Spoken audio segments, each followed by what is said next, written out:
कश्मीर की वादियों में एक 2 साल के बच्चे का इंतकाल होता है। नाम है उसका मियां बशीर, पोता है अपने वक्त के अजीम सूफी का, जिसका नाम है बाबा जी अब्दुल्ला लारवी सरकार। अभी इंतकाल हुआ है, 2 साल की उम्र है। लोग लेके पहुंचे हैं बाबा जी अब्दुल्ला लारवी सरकार की बारगाह में। दरवाजा बंद, लोगों ने खटखटाया। बाबा जी अब्दुल्ला लारवी सरकार बाहर निकले। कहा बात क्या है? कहा हुजूर ये आपका पोता मियां बशीर। बाबा कैसे पोते थे जानते हो? अभी तकरीबन 2.25 साल हुए उनका इंतकाल हुआ है। और इंतकाल कब हुआ था? बचपन में, जो बताऊंगा। मगर ऐसे सूफी, ऐसे वली कामिल कि इलेक्शन लड़ते थे, इलेक्शन सांसद थे। अभी उसका भी आगे तस्करा करूंगा। तो अब दरवाजा बंद, लोगों ने दरवाजा खटखटाया। कहा बात क्या है? कहा हुजूर ये आपका पोता मियां बशीर। तकरीबन 6 से 7 घंटे हो गए, इंतकाल हो चुका है। कहा अच्छा दे दो। अपने हाथों में लिया, दरवाजा बंद। और जाते वक्त कहा कि जब तक मैं दरवाजा न खोलूं कोई खटखटाएगा नहीं। 2 साल के मियां बशीर, दादा ने अपने हाथ में लिया, गोद में लिया, अंदर लेकर गए। इंतकाल को 7 घंटे पहले गुजर चुके थे। अब दादा 7 से 8 घंटे के बाद दरवाजा खोलते हैं।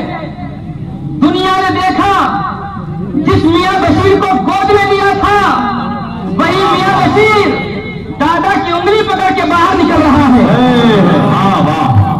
लोगों ने पूछा हुजूर माजरा क्या है? इन्हीं से मिलने के घर से मैं गया था कश्मीर, मगर शायद ये मेरी किस्मत में न था कि मेरे जाने से 2 महीना पहले हजरत का विसाल हुआ। मगर जिनके घर में मैं रुका था, मेरे दोस्त मुफ्ती आजम साहब, वो उन्हीं के मुरीद। उन्होंने बहुत सारे वाकयात बताए मियां बशीर। लोगों ने कहा हुजूर इंतकाल हो गया था आपके पोते का। ये क्या बात है? दिया था गोद में, अब उंगली पकड़ के बाहर आए हैं। तो मियां बाबा जी अब्दुल्ला लारवी सरकार फरमाते हैं, लोगों सुनो, हाँ मेरे पोते का इंतकाल हो गया था, मगर मैं अपने पोते को लेकर शहंशाह बगदाद की बारगाह में गया था। कहा कि मेरे पोते को अगर जिंदा किया है तो गौसे पाक ने किया है। लोगों ने फिर सवाल पूछा, बाबा जी गौस पाक का आलम तो यह है कि गौस पाक एक दम में मुर्दे को जिंदा कर देते हैं। अरे दम की बात करते हो? मैं ये कहता हूं अगर किसी मुर्दे पर गौस पाक के उस फरमान को पढ़ के दम कर दिया जाए, वलो अलकई तो सिर्री फौक मैतिन यकाम बिकुदरतिल मौला ताली, सच्चे दिल से अगर गौस पाक के फरमान को पढ़ोगे और किसी मुर्दे पर दम करोगे तो वो भी जिंदा हो जाएगा। सुभान अल्लाह, सुभान अल्लाह, वाह वाह। गौस पाक की शान है बाबा, गौस पाक की, वाह, सुभान अल्लाह, सुभान। ये गौस पाक की शान। कहा हुजूर गौस पाक का आलम तो ये कि वो एक दम में जिंदा करते हैं।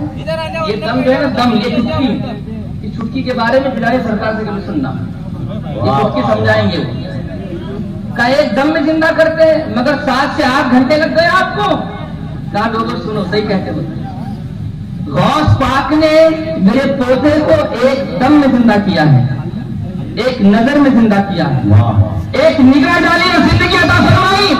मगर सुनो, जब शहंशाह बगदाद की बारगाह में गया था तो मुझसे पहले दुनिया के तमाम औलिया अल्लाह अपना मसला लेकर गौस पाक की बारगाह में हाजिर थे। मेरा वक्त आने में 8 घंटे लग गए हैं। वाह वाह वाह, सुभान अल्लाह। मेरा वक्त तो 8 घंटे के बाद आया है। तभी तो बरेली का इमाम कहता है हुक्म नाफिज है तेरा, खामा तेरी सैफ तेरी। हुक्म नाफिज है तेरा, खामा तेरा सैफ तेरी। दम में जो चाहे करे दौर है शाह तेरा। दम में जो चाहे करे दौर है शाह तेरा। हाँ बाबा, वही गौस। और उसी गौस की बारगाह में आज अकीदतों और मोहब्बतों का खिराज पेश करने के लिए हाजिर आए हैं। कौन गौस? वो गौस जिसकी बारगाह में जिसने जो मांगा वो उसे मिला। उसकी भी एक मिसाल, बहजतुल असरार शरीफ, हजरत शेख जमील। अभी ये तो तमहीद है, अभी तो छेड़ूंगा आज फिर किसी सूफी की बारगाह में। हजरत शेख जमील गौस पाक की बारगाह में हाजिर। गौस पाक ने फरमाया मांगो, क्या मांगते हो? जो मांगोगे अता करूंगा। का हुजूर हिफ्ज़े वक्त अता फरमाए, वक्त की हिफाजत अता फरमाए। गौस पाक ने निगाह डाली और कैसा हिफ्ज़े वक्त मिला जानते हैं आप? कैसी वक्त की हिफाजत मिली है आपको? शेख जमील का उसके बाद आलम यह हुआ है कि जब कभी तस्बीह पढ़ते और तस्बीह पढ़ने के दौरान कोई हाजत पेश आते और हाजत के लिए पाखाने की तरफ जाते तो अपनी तस्बीह को दीवार की खूंटी पर टंगा देते। इससे दीवार की खूंटी पर टंगा देते। और कहां है शेख जमील? पाखाने, फरागत के लिए गए। मगर हिफ्ज़े वक्त ऐसा अता फरमाया था गौस पाक ने कि वो तस्बीह के दाने एक एक करके चक्कर लगाते थे।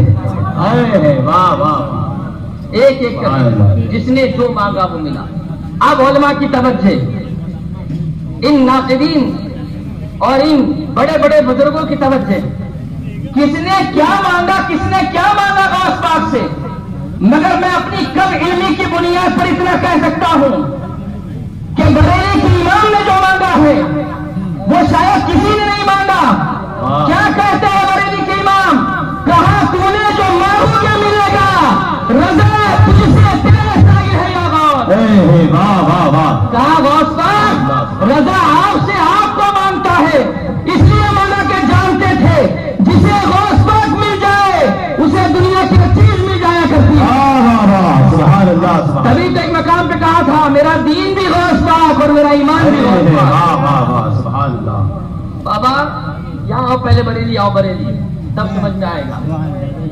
वाह वाह वाह वाह। बरेली भी नहीं पहुंचे हो, पहले यहाँ तो आओ तो समझ में आएगा तुमको। अब आइए सूफी की बारगाह में।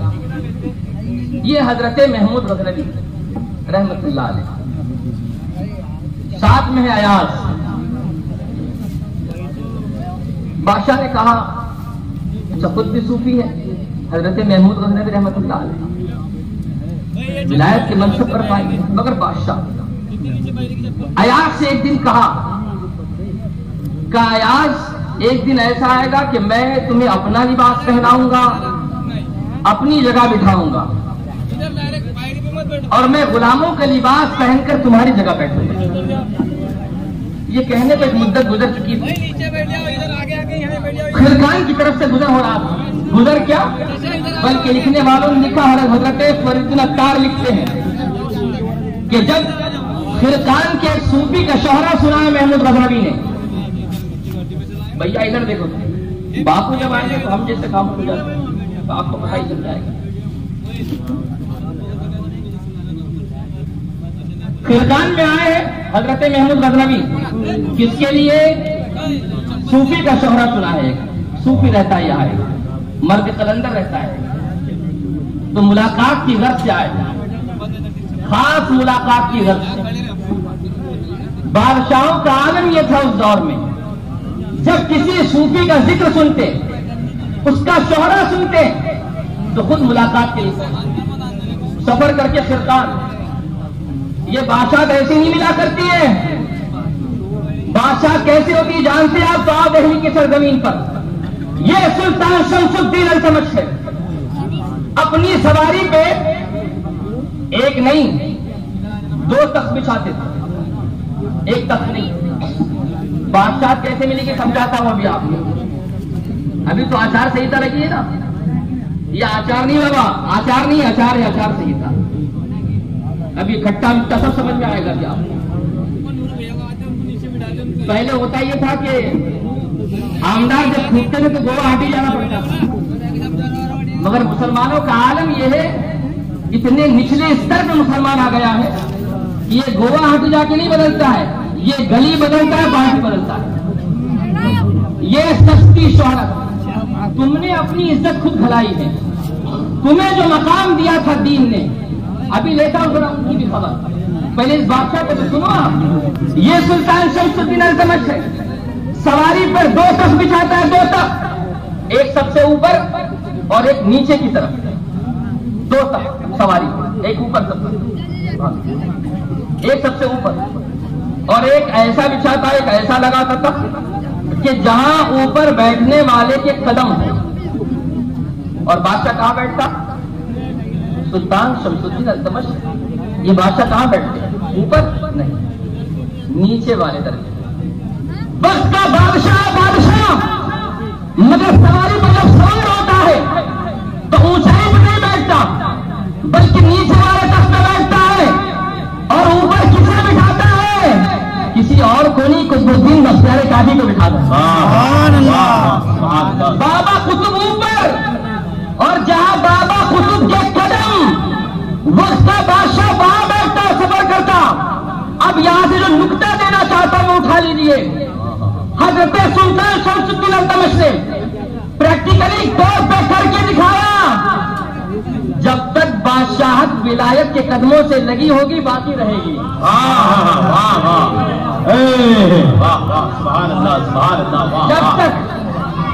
जब तक बादशाहत विलायत के कदमों से लगी होगी बाकी रहेगी, और जब बादशाहत विलायत के कदमों से हटेगी खत्म हो जाएगी। अब जरा उनका जायजा लो, उनका कभी इसके पीछे कभी उसके पीछे। कहां कहां जाएगा रे बाबा तू? कहां कहां जाएगा? कोई काम न आएगा। और अलमिया ये है कि आज मुसलमान उनके पीछे भाग रहा है जिन्होंने हमारी मसाजिद को ढाया, जिन्होंने हमारी खानकाहों को ढाया, जो हमारे दुश्मन, हमारे मजहब के दुश्मन। अरे बाबा कोई सेटबैक नहीं, कोई सेट नहीं, बेशक आते हैं। याद रखिए आप, कदमों में रखो ऐसे को, कदमों में। सेठ आएगा अपनी जगह, आमदार होगा अपनी जगह। बाबा आपका मर्तबा बड़ा अजीम है, इन उलमा का मर्तबा बड़ा अजीम है। सेठ साहब आया, बैठ वहां जा आया, एक आलिम का मकाम। इतना समझिए आप। मैं जवानों से कहूंगा, किसी ऐसे लीडर के पीछे मत जाना जो तुम्हारे दीन का सौदा और तुम्हारी जवानी का सौदा एसी कमरे में बैठ के कर रहा है।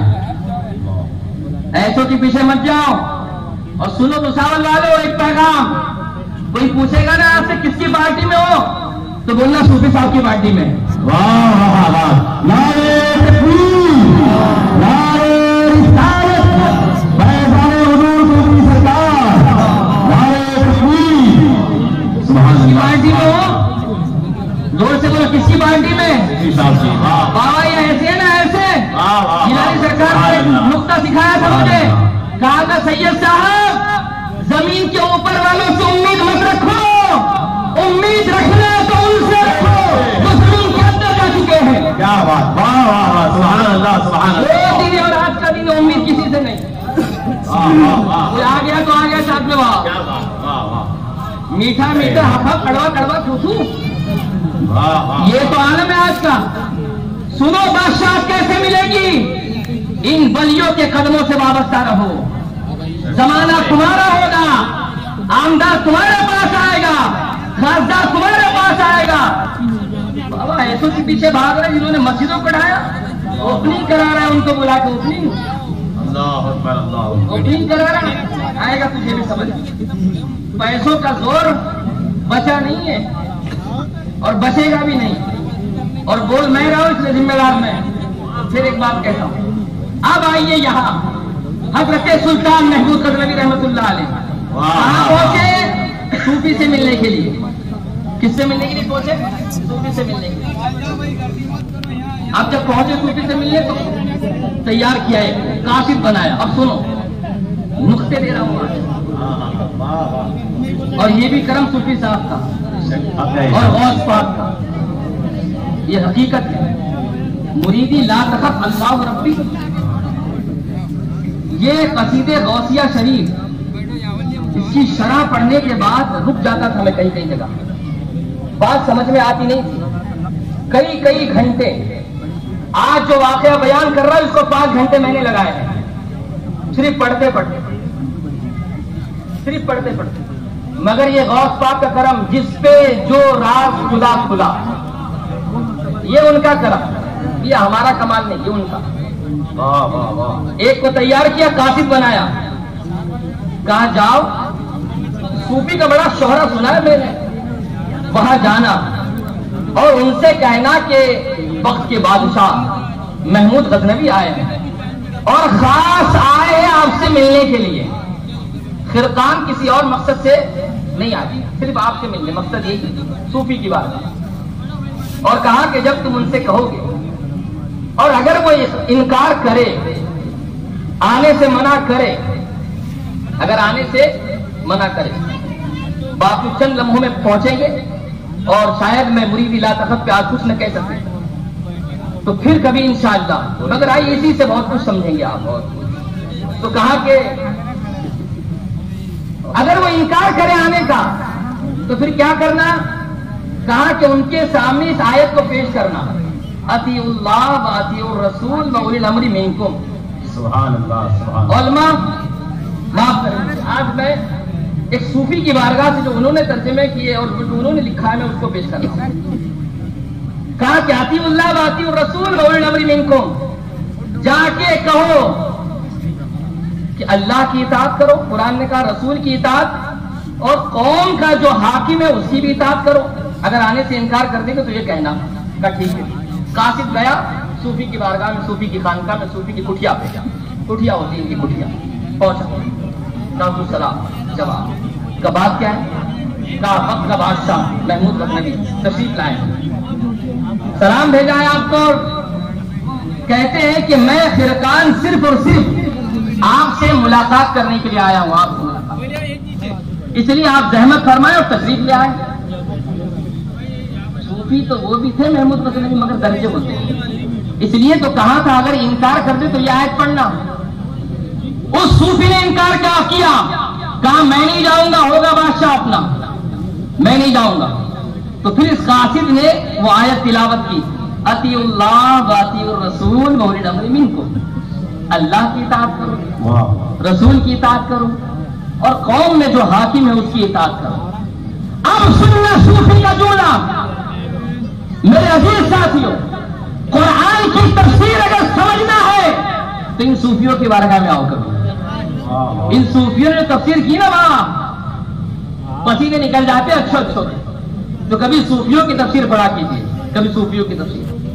अब जवाब देते हैं, फरमाते कासिद सुन, जाकर महमूद गजनवी से कह दे अल्लाह की इताअत में ऐसा डूबा हूं, ऐसा डूबा हूं कि रसूल की इताअत में शर्मिंदगी महसूस होती है, और जब रसूल की इताअत में शर्मिंदगी महसूस होती है तो कौम के हाकिम का जिक्र ही क्या आएगा, उसका तो कोई जिक्र ही नहीं। मतलब क्या, सादी जबान में, नासिक की लैंग्वेज में, हाकिम किसी गिनती में नहीं आता, कोई गिनती नहीं। अभी तो यह अल्लाह की इताअत में गर्क हूं, रसूल की इताअत में शर्मिंदगी महसूस करता हूं, कहा बादशाह तो किसी गिनती में नहीं आता। इतना सुना, निकल लिया महमूद गजनवी की बारगाह, कासिद पहुंचा,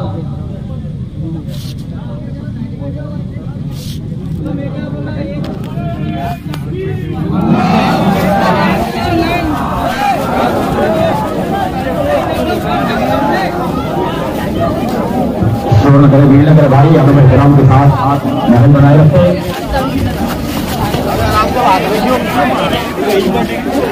जो भाई सभी जवाब देंगे जिससे कि को कमाल करना है, तफक्कुर को कमाल करना है, बीच से अमल हो रही है, हो जाए और बीच से कला दे सकते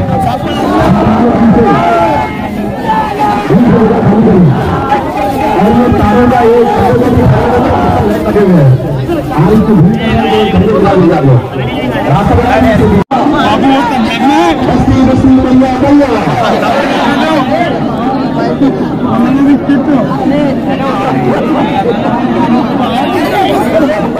बापू राम, वैसे भी सब बापू ही के लिए आते हैं। लंबी काफी हुई सुनने के लिए अरे नीचे का बटन गुजारिश है आपसे भैया कहाँ के जा महमूद हजरती से कहते अल्लाह की इताअत में शर्म महसूस होती है तो कौम के हाकिम को गिनती में नहीं आता। अब कासिद पहुंचा महमूद गजनवी रहमतुल्लाह अलैह के पास, कहा हुजूर बात क्या है, कहा था आने के लिए, जवाब दिया नहीं आता। और जब ये कि मैं तो इन्हें मामूली किस्म का सूफी समझता था, मगर ये तो बड़े कामिल बुजुर्ग, चलो मैं खुद चलूंगा मिलने के लिए। अब वही दिन आया जहां से मैंने अपनी गुफ्तगू का आगाज किया था। हजरत महमूद गजनवी ने फरमाया था से एक दिन ऐसा आएगा कि बादशाह का लिबास तुम्हें पहनाऊंगा, अपनी जगह तुम्हें बिठाऊंगा, और गुलाम का लिबास मैं पहनूंगा, तुम्हारी जगह मैं बैठूंगा। आज दिन आ ही गया था। अयाज को बुलाया, कहा आज बादशाह का लिबास तुम पहनो, और गुलामों का लिबास खुद हजरत महमूद गजनवी ने पहन दिया। 10 कनीज़ों को साथ में लिया है, मर्दाना लिबास पहना दिया है, और पहुंचे उस सूफी की बारगाह में। जैसे दाखिल हुए सलाम किया, सलाम का जवाब दिया सूफी ने, और फिर सबके सब बैठ गए। हजरत महमूद गजनवी गुलाम के लिबास में थे, अयाज बादशाह के लिबास में, और 10 औरतें जो 10 कनीज़ाएं थी वो मर्दाना लिबास में। सूफी है ना, सूफी ये नहीं देखता, अंदर देखता है, अंदर कहाँ देखता है, अंदर देखता है, अंदर। और कैसा देखता है भी देखिए आप। सलाम जवाब जब हो गए तो हजरत महमूद गजनवी फरमा अर्ज करते हैं सूफी की बारगाह में, इशारा किया अयाज की तरफ और अर्ज करते हैं हुजूर हम आए थे, आप बादशाह के लिए खड़े नहीं हुए। कौन कह रहा है? महमूद गजनवी। इशारा किया अयाज की तरफ, और सूफी से कहते बादशाह थे, आप खड़े नहीं हुए। तो जवाब देते हैं सूफी, इरशाद फरमाते महमूद ये सब फरेब है, फरेब, ये सब फरेब है। तो फिर जवाब में कहा हजरत महमूद गजनवी ने, हुजूर ये ऐसा फरेब है भी तो नहीं कि आप जैसा शहबाज इस दामे फरेब में फंस जाएगा, ऐसा कोई। अब फिर हाथ पकड़ा महमूद गजनवी का और इरशाद फरमाया वक्त के उस सूफी ने, कहा महमूद इन 10 औरतों को 10 कनीज़ाओं को बाहर निकालो और फिर मुझसे गुफ्तगू करो। बाहर निकाल दिया। सूफी की निगाह क्या देखती है, कैसे देखती है? सूफी साहब का मामला भी ऐसी था ना, अंदर अंदर देखते थे, अंदर। अब बैठे गुफ्तगू का आगाज, कहा कि हुजूर कोई वाकया सुनाए मुझे हजरत बायजीद बुस्तामी का। किसने कहा? महमूद गजनवी ने। वाकया सुनाइए कोई आप। अब वक्त का अजीम सूफी कहता है महमूद वाकया नहीं, इस कौल बताता है। हजरत बायजीद बुस्तामी ने फरमाया जिसने मेरी जियारत कर ली, जिसने मेरी जियारत कर ली, बायजीद की जियारत कर ली, उससे बदबख्ती हमेशा के लिए खत्म हो जाती है। इतना कहना था कि हजरत महमूद गजनवी अर्ज करते हुजूर आप ये फरमाते हैं कि बायजीद बुस्तामी ने फरमाया कि जो मेरी जियारत कर ले, मुझे देख ले, तो उसकी बदबख्ती खत्म हो जाती है। तो कहा हुजूर अबू जहल अबू लहब ने तो हुजूर को देखा था, मगर अच्छा अब यहां आइए आप, ये क्यों बात कही थी हजरत महमूद गजनवी ने? ऐसी बात क्यों पेश की थी? इसलिए कि महमूद चाहते थे कि आज कुछ असरार और रुमूज खुले मुझ पर भी, वरना हजरत महमूद गजनवी के हदफ का आलम यह है कि कभी भी बेवजू नामे मोहब्बत जबान से नहीं लिया है, हुजूर का नाम जबान पे नहीं लाया बेवजू, ऐसा अदब। मगर आज यहाँ क्या कहते हैं? का अबू जहल अबू लहब ने तो हुजूर को देखा है, मगर उनकी बदबख्ती।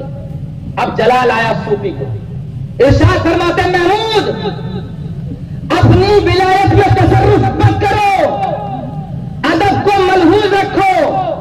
अब सुनो उस सूफी के कुरान की तफसीर, सूफियों की तफसीर देखो, सूफियों की। फरमाते महमूद क्या तुम नहीं जानते, कुरान में अल्लाह इरशाद फरमाता है वतराहुम यंजुरून इलैका वहुम ला युबसिरून। महबूब आप देखते हो कुफ्फार को कि वो आपको देख रहे हैं मगर वो आपको देख नहीं सकते, वो आपको नहीं देख सकते, वो क्या देखेंगे आपको। फरमाते हैं वो सूफी, ए महमूद हुजूर को अगर किसी ने देखा है तो खुलफा ने देखा है और सहाबा की जमात ने देखा है। अब यहां जो फितना निकला है भुसावल का, उसकी तरफ आओ प्यारे। क्या कहा था उस सूफी ने कि हुजूर को देखा किसने, खुलफा ने, और सिर्फ सहाबा ने, यानी सिद्दीक ने देखा, उमर ने देखा, उस्मान ने देखा, अली मुर्तजा ने देखा, हसन मुज्तबा ने देखा, हुसैन आजम ने देखा और सैयदना अमीर माविया ने देखा। सुभान अल्लाह सुभान अल्लाह सुभान अल्लाह। अबू बकर जिंदाबाद। कहा देखा तो सिर्फ सहाबा ने हुजूर को, देख कौन सकता है। और जब अली मुर्तजा ने देखा तो क्या कहा था, लम आरा कबलहू वला बअदहू मिसलहू। फरमाते हैं हुजूर जैसा हसीन और जमील न मैंने हुजूर से पहले किसी को देखा ना उसके बाद किसी को देखा। सुभान अल्लाह सुभान अल्लाह। और हजरत जाबिर बिन समूरा कहते हैं 14वीं रात का चांद आसमान पे नमूदार था और मैंने अल्लाह के रसूल के रुख ज़ेबा की ज़ियारत कर ली। कभी मैं हुजूर को देखता और कभी आसमान के चांद को देखता। गोया कि वो ये कह रहे थे कि कभी आसमान के चांद को देखता और कभी जमीन के बद्रे मुनीर को देखता। ऐसा बद्रे मुनीर कि जिसे आसमान का चांद देख के शर्मा जाता है। फरमाते मैं कभी हुजूर को देखता, कभी आसमान के चांद को देखता, और उस रोज उस रात अल्लाह के रसूल ने सब रंग का लिबास पहना था। और फिर स्टेटमेंट क्या देते हैं, कहते हैं कि आसमान के चांद से ज्यादा हसीनो जमील हमारा नबी है। और जब देखा हसन बिन साबित ने तो क्या कहा, वो अहसन मिन कलम तरकत आईनी अजमल मिन कलम तरीदिन मिन कुल्ली ऐबिन कअन्नका कद खुलिक़्ता कमा तशा। या रसूल अल्लाह आप जैसा हसीनो जमील आज तक मेरी आंखों ने देखा ही नहीं है। या रसूल अल्लाह आप जैसा हसीनो जमील आज तक किसी माँ ने जना ही नहीं है। या रसूल अल्लाह आप हर ऐब से ऐसे पाक व साफ पैदा किए गए हैं जैसा कि आप चाहते थे, आप जैसा चाहते थे आप वैसे पैदा फरमाए गए। ये तो सहाबा की बात है ना, सहाबा की बात। और फिर 1400 साल के बाद जब बरेली का इमाम देखता है तो क्या कहता है,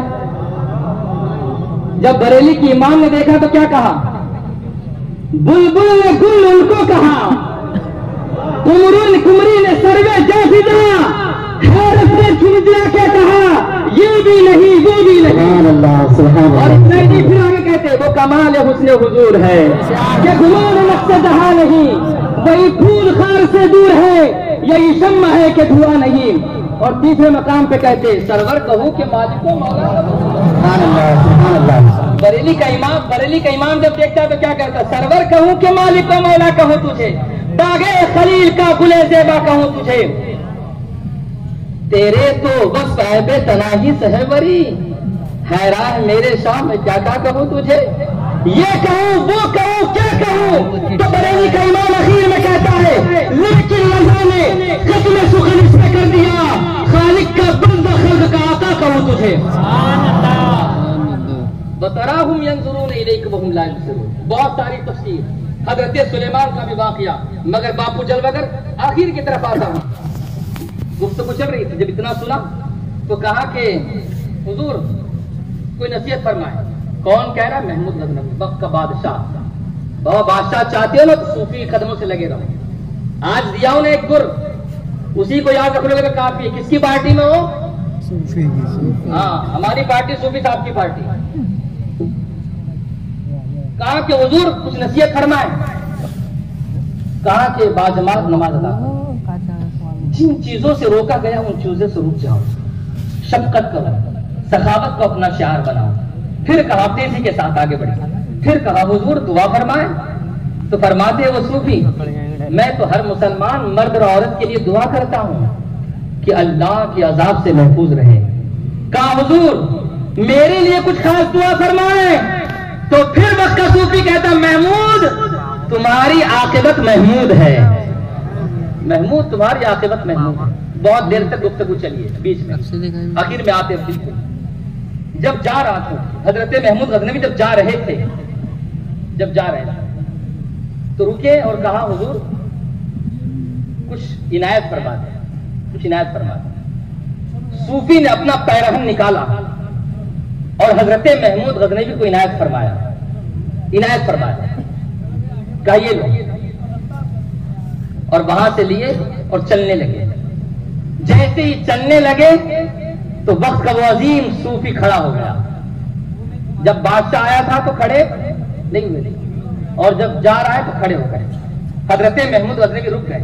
कहा हुजूर जब बादशाह आया था तब खड़े नहीं हुए थे, बादशाह जा रहा है तो खड़े हो गए। बादशाह फकीरों के कदमों में होती है, फकीरों की खानकाह की चौखट पे होती, चौखट पे, कदमों भी नहीं चौखट पे बाहर। कहा कि जब आया तब खड़े नहीं हुए, जा रहा हूं तो खड़े हो गए। तो सुनो सूफी का जवाब। वो मुस्ताजीम सूफी कहता है महमूद जब आए थे तो इम्तिहान लेने के लिए, जब आए थे तो शाही तकब्बुर मौजूद था, अब मेरा पैरहन लेके जा रहे हो, फकीरी की आजिज़ी लेके जा रहे हो इसलिए खड़ा हो रहा हूं। सुभान अल्लाह, सुभान अल्लाह। फकीरी की आजिज़ी लेके जा रहे हो इसलिए खड़ा हो रहा हूं। अब यही हजरत महमूद गजनवी जब सोमनाथ पे हमला आवर होते हैं और एक ऐसा वक्त आया जंग के दरमियान में कि ऐसा महसूस होता था कि अब शिकस्त हो जाएगी, तो याद आया सूफी की बारगाह में गया था, पैरहन दिया था उन्होंने, लिया हाथ में लिया और दुआ की अल्लाह इस पैरहन के सदके और वसीले से और इस पैरहन वाले के सदके और वसीले से सोमनाथ पे मुझे कामयाबी अता फरमा, मैं सारा माल गरीबों और फकीरों में तकसीम कर दूंगा। इतना कहा, अगला दिन निकला, सोमनाथ पे हमला करते हैं और फतह महमूद गजनवी के कदमों में आके गिरती है। पता होगी रात में सोए। अब वही सूफी ख्वाब में। अब ये आखिरी नुक्ता है, इसलिए मैंने कहा मुरीद इलाका तो फिर कभी समझना। अब बापू से सुनेंगे आज हम वो चुटकी वाला मसला। बहुत कुछ सीखा है, बहुत कुछ हमने। इस साल जब मैं 11वीं शरीफ में तकरीर कर रहा था तो मेरे जबान से जुमला लफ्ज निकला कि गौस पाक ने सलाम अर्ज किया। फौरन मैंने पलटा के पेश किया, लेकिन तकरीर के बाद खुद मुझे ये खलजान था और बड़ा परेशान कि गौस पाक किसी वली की बारगाह में अर्ज, गौस पाक अर्ज नहीं करते बाबा, गौस पाक का फरमान होता है, फरमान फरमाते हैं। और इसी तरह इससे पहले वाले साल में 11वीं में मैं तकरीर कर रहा था, मैंने कहा कि सुल्तान सलाहुद्दीन अय्यूबी गौस पाक के बेटे, ये लफ्ज इस्तेमाल किया था, बेटे। किसी ने टोका है, लेकिन बाद में मैं बड़ा परेशान रहा कि आज आलिम साहब का बेटा शहजादा हो गया है, पीर साहब का बेटा शहजादा है। अजी दूर इतना क्यों जाते हो, सो कॉल्ड पढ़े लिखे, इनके बच्चे शहजादे, हमारा शहजादा है। मैंने कहा आज मौलवी का बेटा शहजादा और मेरे गौस का वो शहजादा नहीं। तो इसलिए नबे तुले जुमले अपने बुजुर्गों की बारगाह में सोच समझ कर, यहां भी पकड़ होना चाहिए, ये भी पकड़ होती है, रोका जाए। रात में ख्वाब में आए वो सूफी, कहा महमूद क्या मांगा तुमने? मेरे पैरहन के वसीले से सोमनाथ पे कामयाबी, सोमनाथ पे कामयाबी। महमूद अगर तुम ये दुआ करते पैरहन हाथ में रखे कि अल्लाह पूरी दुनिया से कुफ्र को खत्म कर दे, तो अल्लाह इस पैरहन के वसीले से पूरी दुनिया से कुफ्र को खत्म कर देता सूफी के बारे में। कौन थे ये सूफी? कौन थे ये सूफी? ये कोई और नहीं, ये वो सूफी है जिन्हें दुनिया हजरत अबुल हसन खरकानी के नाम से जानती है, रज़ी अल्लाह ताला अन्हु। अब इनके ताल्लुक से बस दो बात। कौन अबुल हसन खरकानी? मदरसे में गए थे? नहीं। पढ़ा था मदरसे में जाके? नहीं बात। क्या इतना बड़ा मकाम कैसे मिला? बायजीद बुस्तामी फरमाते हैं कि अबुल हसन खरकानी 3 गुना मुझसे आगे। ये लिखा है तज़किरतुल औलिया में। कैसे मिला ये सब कुछ? जिसके पैरहन की बरकत इतनी, कैसे मिला ये? तो आलम ये था हजरत अबुल हसन खरकानी का कि ईशा की नमाज पढ़ के निकलते किसकी तरफ? बुस्ताम की तरफ। हजरत बायजीद बुस्तामी की मजार पे हाजिरी देने के लिए ईशा पढ़ के निकलते, हाजिरी देते मजार पर, और पलटते कैसे? कैसे पलटते? उल्टे कदम पलटते। गूगल मैप के एतबार से अगर आप देखेंगे खिरकान और बुस्ताम 20 या 25 किलोमीटर के अंदर का डिस्टेंस। जाते ऐसे, पलटते ऐसे, क्यों? इसलिए कि अगर मैं पलट के चलूंगा तो मेरी पीठ हजरत बायजीद बुस्तामी की मजार की तरफ हो जाएगी और ये बेअदबी होगी। अदब, जब बुजुर्गों का अदब करोगे तो अल्लाह मकाम और फिर जब 12-20 साल ऐसे गए हैं, 20 साल तक ऐसे जाते पलट के आते और फजर पढ़ते दोबारा खिरकान में। 12 साल का अरसा गुजरा, नींद आई सब से बायजीद फरमाते अबुल हसन अब तुम्हारा दौर आ गया है। तो अर्ज करते हुजूर मैं तो कतअन उम्मी हूँ, शरीयत का कोई इल्म मेरे पास तो है नहीं, किसी मदरसे में गया नहीं हूँ। अब एक ही रिवायत पेश करता हूँ, 2 रिवायतें यहाँ। तो हजरत बायजीद बुस्तामी फरमाते हैं अबुल हसन सूरह फातिहा शुरू करो। कभी नहीं गए मगर देखो इस सूफियों की निगाह देती है। पलट गए, कहा अबुल हसन कुरान की तिलावत करो, सूरह फातिहा शुरू करो। सूरह फातिहा शुरू करते और खिरकान पहुंचते पहुंचते वन्नास तक पहुंच जाते। एक रात में तुरंत बंद। और जब विसाल हुआ अपने मुरीदीन और मौजूदीन को बुलाया और फरमाते हैं सुनो, जब मेरा इंतकाल हो जाएगा तो मुझे 30 गज जमीन में नीचे दफन करना।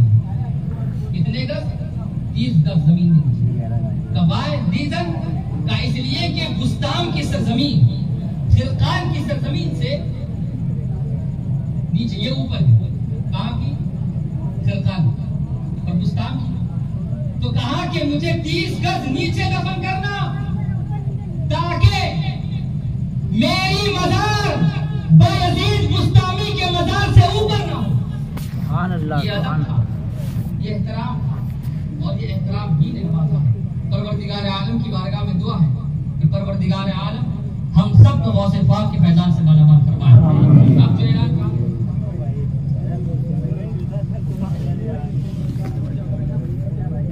गुज़िश्ता साल भी किताब शेर तो मैं हमेशा ही कहता हूँ, मगर वाकई में वो शेर है। ये अलग बात है कि खामोश खड़े रहते हैं। अब हम इनका क्या तारुफ करें? ये बारगाह ऐसी बारगाह है कि जो इस बारगाह से लगा वो दुनिया वालों के सामने मुतारफ हो। इनके कदम मुतारफ करवाते। हमको कौन जानता था? हमको किसने लाया खाने खिचड़ी खाने के लिए? अब जो कहे तो न कहे अपनी जगह, मगर ये करम से बड़ों का ये अलग बात है कि खामोश खड़े रहते हैं, मगर जो लोग बड़े हैं वो बड़े रहते हैं। ऐसे दुर्वेशों से मिलता है हमारा शजरा, जिनके कदमों में कई सरताज पड़े। अल्लाह अकबर, या रसूलुल्लाह, जिंदाबाद। सुभान अल्लाह, सुभान अल्लाह। जो गिरते हैं उन्हें संभाल लेते हैं, जो गिरते हैं उन्हें संभाल लेते हैं। अली के लाल गरीबों को पाल लेते हैं। आगे से लेकर तीसरे सभी हज़रात है सुभान अल्लाह, सुभान अल्लाह। संभाल लेते हैं, अली के लाल गरीबों को पाल लेते हैं। और मेरे दोस्त को खुदा ने वो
खुशी करें। आप हज़रात इस्तेमाल करें। नारे तकबीर,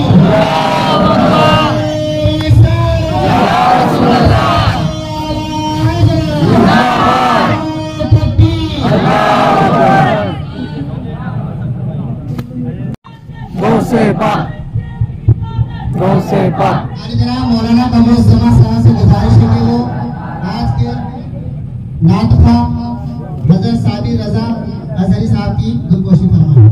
नारे तकबीर, नारे रिसालत, मसलके आला हज़रत, काफ़िले सुन्नियत के सालार है जिलानी मियां। सारे मुरीदीन के सिर के बीच में सब मचेंगे, कहें सुभान अल्लाह, सुभान अल्लाह। सुन्नियत के सालार है जिलानी मियां, खंजरे अहमद रजा की धार है जिलानी मियां, खंजरे अहमद रजा की धार है जिलानी मियां। इनके रुतबे को लोगों ने समझा ही नहीं, इनके रुतबे को मुस्तफा, इनके रुतबे को किसी ने समझा ही नहीं। औलादे सैयदे अबरार है जिलानी मियां, सैयदे अबरार है जिलानी मियां। आइए हज़रत इस्तिक़बाल करें। नारे तकबीर, अल्लाहु अकबर, रिसालत, या रसूल अल्लाह, आला हज़रत, नारे तकबीर, नारे रिसालत, या रसूल अल्लाह, अल्लाहु अकबर, या रसूल अल्लाह। अबू बकर, अबू बकर, अबू बकर, अबू बकर, गौसे पाक, गौसे पाक, गौसे पाक, आला हज़रत, आला हज़रत, ताजुश्शरिया, ताजुश्शरिया, ताजुश्शरिया, ताजुश्शरिया, मेरे जिलानी मियां, मेरे जिलानी मियां, मेरे जिलानी मियां। आवाज़ खोल दें, आप फिक्र ना करें, और अगर तुम्हारे इंतजामात हैं हमारे जिम्मेदारों पर खड़े रहें। मुकम्मल आवाज़ साउंड की खोल दें आप। और जो नौजवान साउंड के पास से उनसे गुजारिश की जाती है कि बराए मेहरबानी आप लोग थोड़ा वायरों का ख्याल करें, तारों का ख्याल करें, वो निकल जा रहा है जिससे साउंड में प्रॉब्लम हो रही है।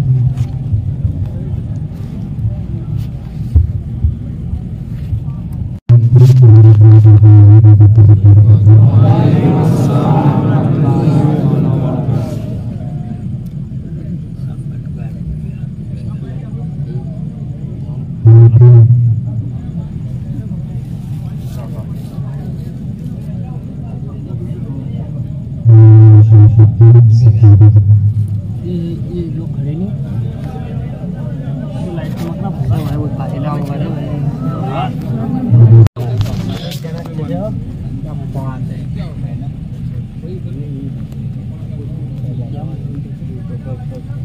बोलो बोलो और बोलो। गधे हो के इंसान हो।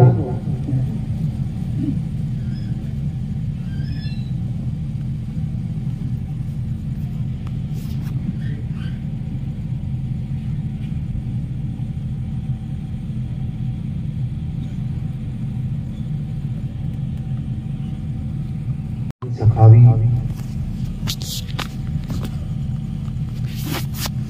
अपनी किताब अल-कौमुल वली में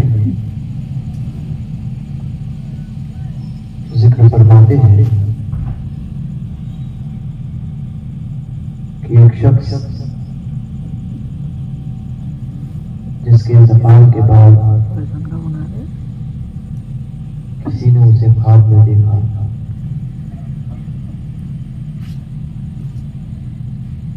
और देखने वाले साहिबे हाल बुजुर्ग थे।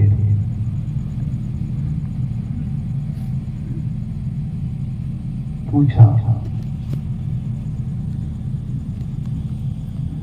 कि अल्लाह ताला ने जन्नत में टहलता हुआ जब उसको देखा तो फिर पूछा कि अल्लाह ताला ने तेरे साथ क्या मामला किया।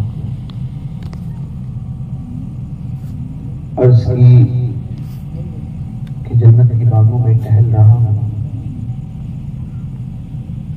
जन्नत की नेमतों को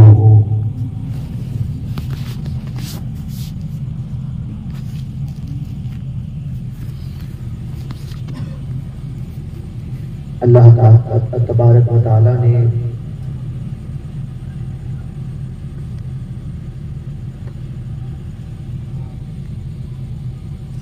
जन्नत की नेमतें मुझे अता की। कहा ये सारी चीजें तो मैं देख रहा हूं, बता ये सबब क्या है? कहा सबब बस इतना है कि मैं जिस भी महफिल में मौजूद होता और मुहद्दिस हदीस बयान करने वाला जब हुजूर का नामे नामी इसमें गिरानी देता तो मैं बुलंद आवाज से दरूद पाक का जिक्र करता, हुजूर पर सलात व सलाम भेजता। मेरा ये देखकर, मेरा ये अमल देखकर अहले मजलिस भी बुलंद आवाज से पढ़ने लगती। अल्लाह तबारक व तआला को ये अदा मेरी पसंद आई और अल्लाह ने इसी दरूद पाक पढ़ने की बरकत से मुझे ये नेमतें अता फरमाई।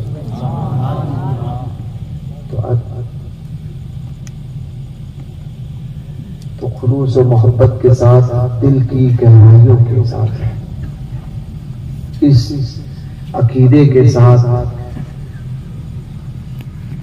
कि दूर और नजदीक के सुनने वालों को आने वाले करामत पे लाखों सलाम।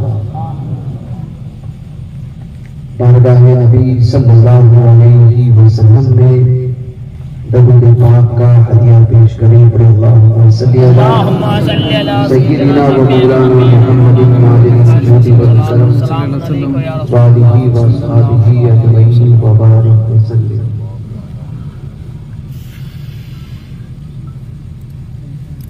अल्लाहु रब्बु मुहम्मदिन सल्लल्लाहु अलैहि वसल्लम नहनु इबादु मुहम्मदिन सल्लल्लाहु अलैहि वसल्लम व अला ज़रीही व आलिही अबदन तुही व कररमा।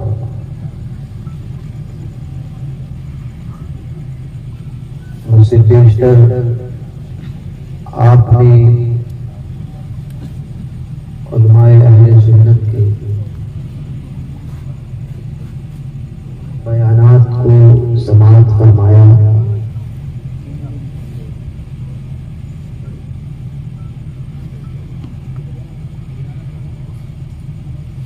उनकी तकारीर को सुना।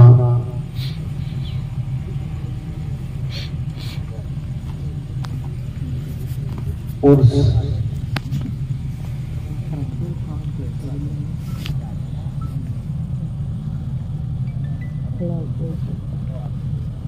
तो हो चुका है।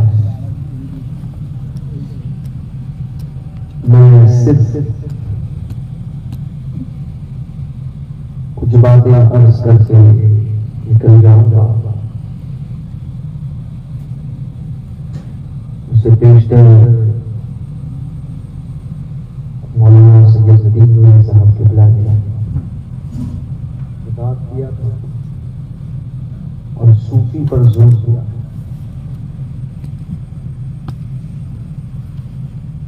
सोच रहा था क्या बात करूंगा।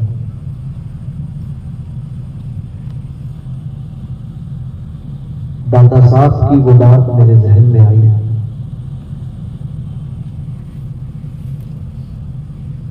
दरअसल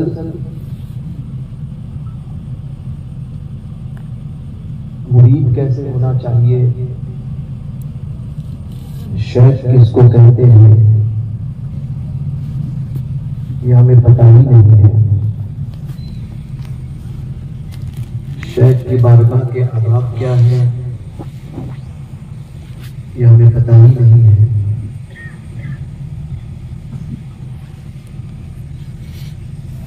हम सूफी किसको कहते हैं, ये भी हमें पता ही नहीं है। सिर्फ एक लफ्ज मिल गया तो उसे आगे बढ़ाते हैं।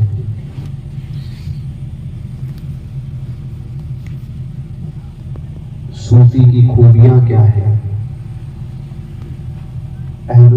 कुरान होते हैं। विलायत का मियार हमने करामत को समझ रखा है। करामत विलायत का मियार नहीं है।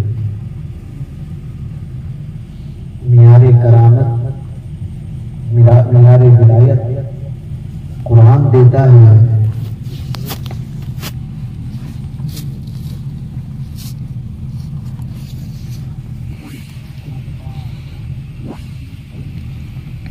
अल्लज़ीना आमनू व कानू यत्तकून, जो ईमान लाए और तकवा इख्तियार किया।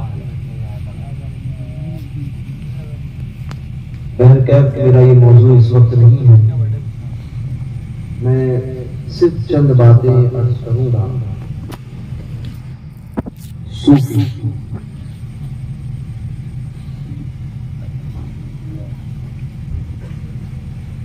सैयद अली दाता गंजबख्श हुजवेरी लाहौरी रज़ियल्लाहु तबारक व तआला अन्हु, ये भी महमूद गज़नवी के ही दौर के बुजुर्ग हैं। हिंदुस्तान में बहुत अजीम बारगाह है ये दाता साहब है। दाता साहब इरशाद फरमाते हैं, तसव्वुफ सफा से बना है।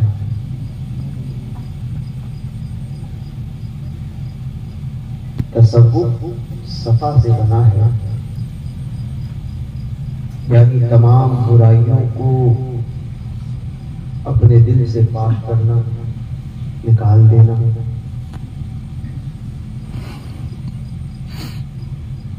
दिल को उससे पाक करना, तमाम बुराइयों से,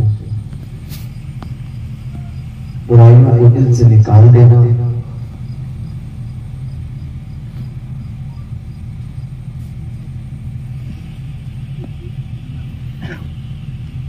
बुरी बातों को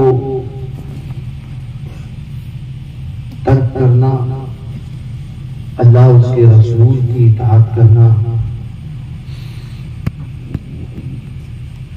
ये है तसव्वुफ। और जो इस राह पे चलता है वो होता है सूफी, वो होता है सूफी। और इस मकाम में फैन चालू कर रहा चाहिए, फिर दूसरी तरफ घुमा दीजिए। इस मकाम में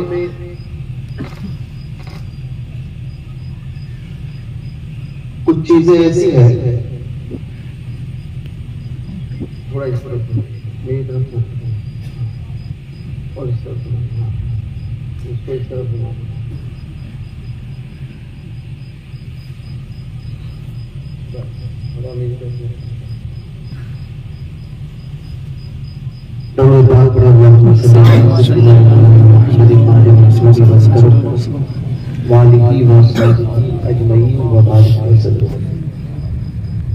तो तसव्वुफ सूफी, सूफी कौन? जो मखलूक पर रहम करेगा। सूफी कौन? जो मखलूक के ऐब पोशी पर। सूफी कौन? जो माफ करने का जज्बा रखे। सूफी की पहचान क्या? जो रहम दिल हो। सूफी कौन? जो हुजूर के दीन का पाबंद हो। बहुत सी चीजें इसके अंदर मौजूद हैं, जिसके अंदर ये तमाम खूबियां पाई जाती हैं, वो होता है सूफी। जिसको दुनिया से कोई गर्ज नहीं होती कि दुनिया मेरे पास आए और मुझे नजराने दे, दुनिया से मैं कुछ हासिल करूं, दुनिया मेरा जिक्र करे, दुनिया में मैं बड़ा बन जाऊं, इन तमाम बातों से वो बेनियाज होता है। एक मकसद लेकर चलता है जो सूफी होता है, वो मकसद है अल्लाह की रज़ा। एक मकसद। इसलिए आज इल्म हासिल करने के बावजूद भी हमारे दिलों के जंग उतरते नहीं हैं और हमारे दिल साफ नहीं होते। उसकी वजह यही है कि हमने इल्म तो हासिल कर लिया मगर मंजिल को छोड़ दिया। नफी असबाब जो उलमा जानते हैं, कलमा तैयबा ला इलाहा इल्लल्लाह,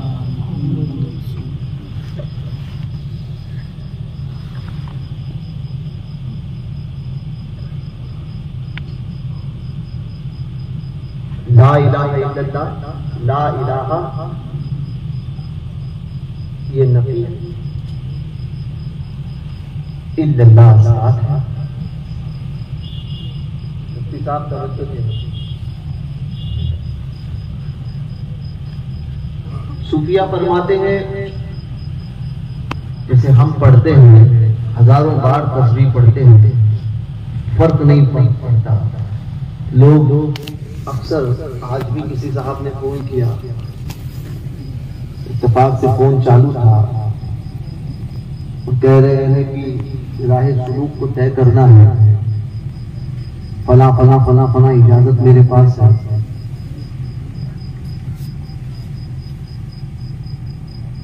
तो आप बता दीजिए, फोन पे लोग राहे सुलूक तय करते हैं, करना चाहते हैं। अल्लाह कादिर मुतलक है, इनकार नहीं है। बाज़ वो ये कहते हैं कि फला दुआ पढ़ रहे हैं, कई साल से फायदा नहीं हुआ। मैंने एक जिक्र बताया, कोई इतनी मर्तबा करना है, कहा कि कर रहा हूं मगर फायदा नहीं हो रहा। वजह उसकी बताता हूं। जब ला इलाहा हम कहते हैं, सूफिया फरमाते हैं, जब ये लफ्ज कहा जाए ला इलाहा, तो दिल में झाड़ू मारने का काम है। किस चीज से?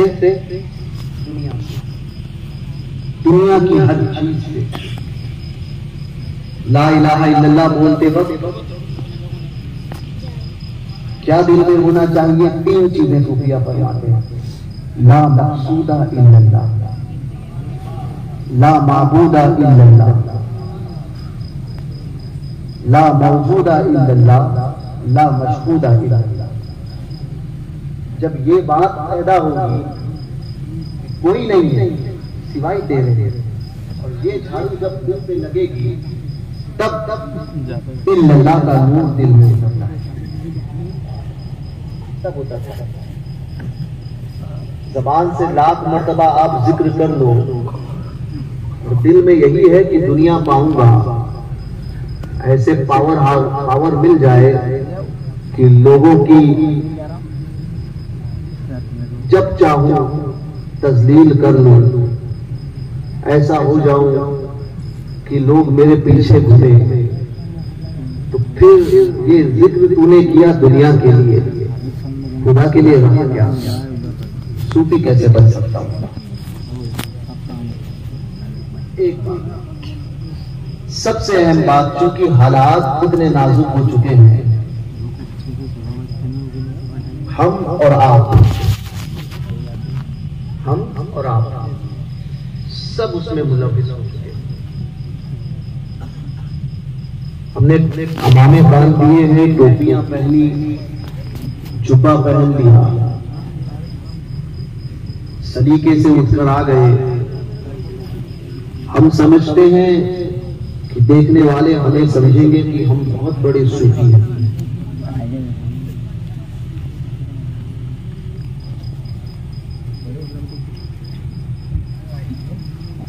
सूफी जाहिर को नहीं बातिन को समझता है। एक बात याद, जिसने बातिन की तरफ तवज्जो दी और मकसद सिर्फ ये हासिल किया कि मौला तेरी रजा चाहता हूं,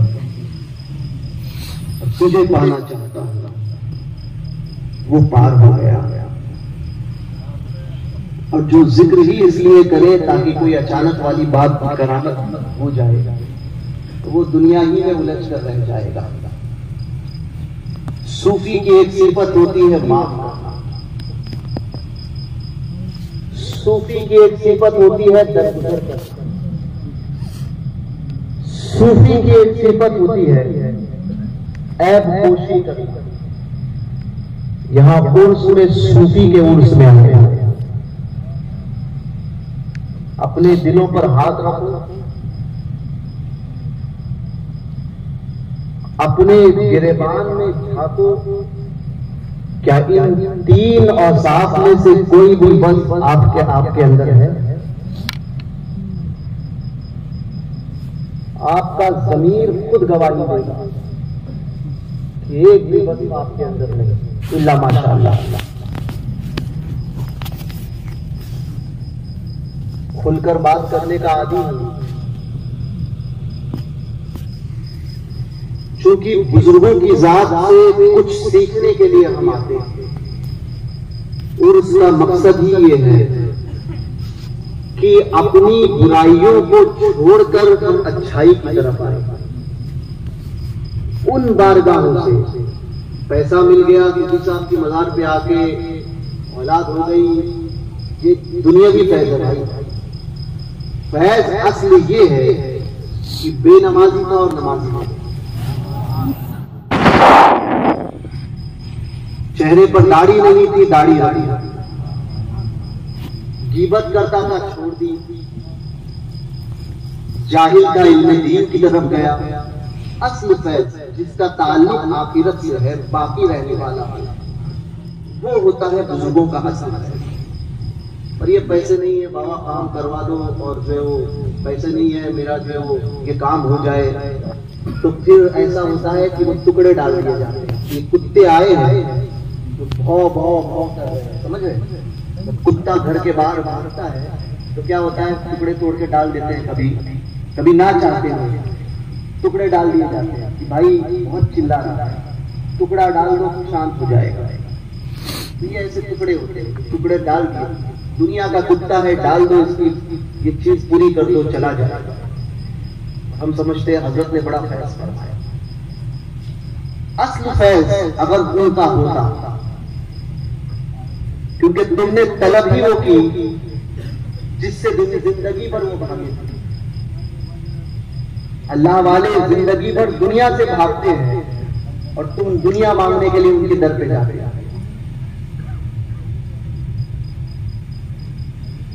जो जिंदगी भर दुनिया से बेनियाज रहा, उसके दर पे जाते हो दुनिया के लिए। इलेक्शन में कॉर्पोरेटर बन जाऊं, एमएलए बन जाऊं, एमपी बन जाऊं, पीए किसी का बन जाऊं, समझे, और फला लड़की से मेरी शादी हो जाए, फला के साथ में मेरा मामला अच्छा हो जाए, फला मेरे से अच्छे मामलात नहीं करे, वो मुझे जो है वो देखता है बुराई से वो तबाह और बर्बाद हो जाए, भाव से तबाह कर दो। ये दुनिया ही में रहे, समझे? यानी इसलिए जो है कोई साहिब करामत नहीं बनता, क्योंकि अगर हम और आप जैसे बन जाएगा तो एक कोई करेगा अच्छा काम तो दूसरा करेगा ऐसा हुआ है, अब देखो मैं क्या करता, इसलिए कोई नहीं बनता। और जो साहिब करामत होते हैं वो जाहिर नहीं करते। तो मैं अर्ज कर रहा था सूफी के अंदर तीन चीजें बदरजा आकर मौजूद हैं। एक, खुद के खताकार को माफ करना। दीन का कोई दुश्मन हो जाए तो सूफी नहीं छोड़ता। दीन का कोई दुश्मन हो जाए तो सूफी नहीं छोड़ता, और अगर छोड़ दे तो वो सूफी नहीं। ये बात याद है। मगर जात के अंदर कोई बात हो तो उसको माफ करना, यानी दरगुजर करने की आदत, ऐबों को छुपाना। तीसरा, मखलूक पर रहम करना। हदीस पाक में आया है कि तुम दुनिया में अल्लाह की मखलूक पर रहम करो, अल्लाह कयामत में तुम पर रहम फरमाएगा। हम और आप सब मौजूद हैं यहाँ, सब बड़ी तादाद है। खामोशी के साथ में बिल्कुल आखिरी बात, इसके बाद में खत्म करूंगा, क्योंकि उर्स में आए हो एक ऐसे अल्लाह के वली के कि जिसको मैंने खुद अपनी जाती मुशाहिदे में देखा है कि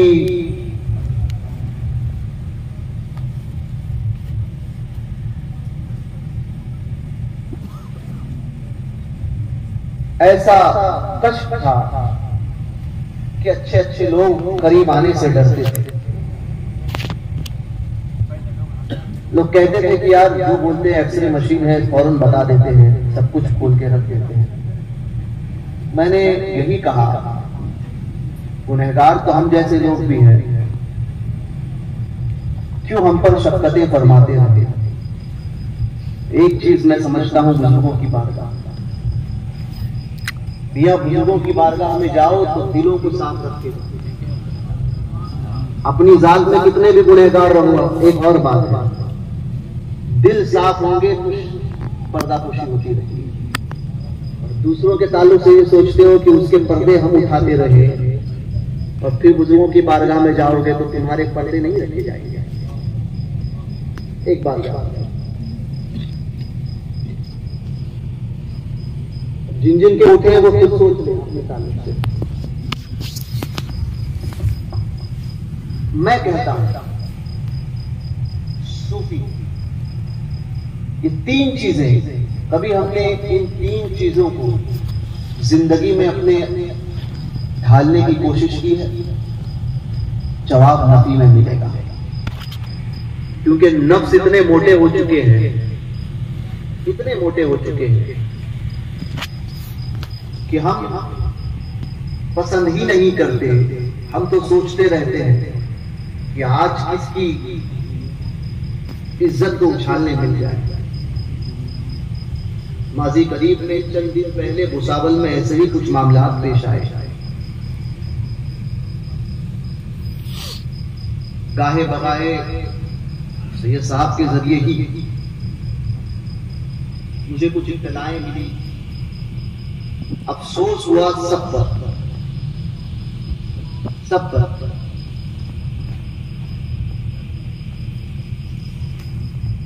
हम मरने के, मौत के ऊपर भरोसा रखते हैं। हम सोचते हैं कि कयामत में अल्लाह हमारी ऐब पोशी फरमाए।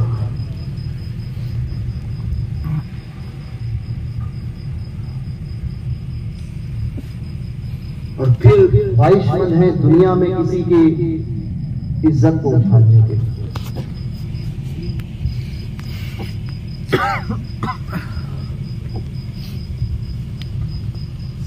हर कोई,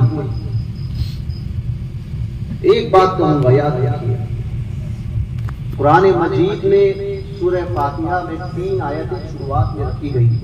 अल्हम्दुलिल्लाहि रब्बिल आलमीन, तमाम खूबियां अल्लाह तबारक व तआला, सारे आलमीन का पालने वाला है। तारीफ का लफ्ज आला हज़रत ने इस्तेमाल नहीं किया है, खूबियों का लफ्ज इस्तेमाल किया है।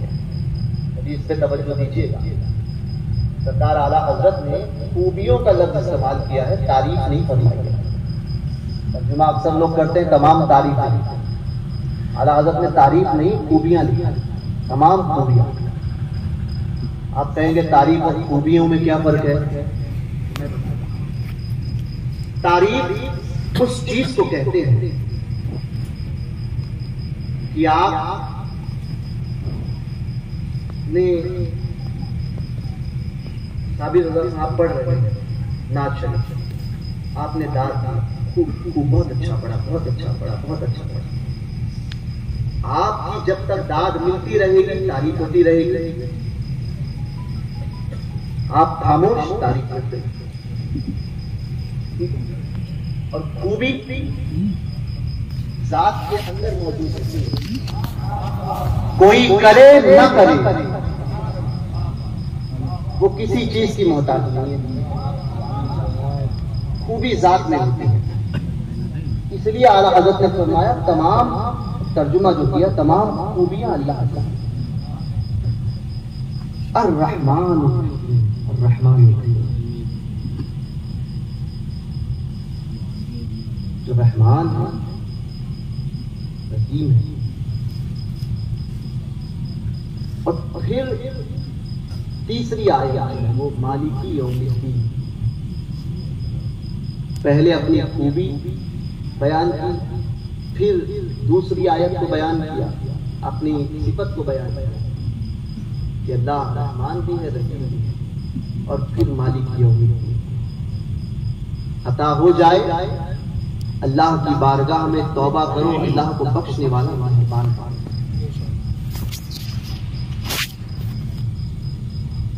बनी इस्राइल में या अगले जमानों में एक खातून है, रिवायत में आता है,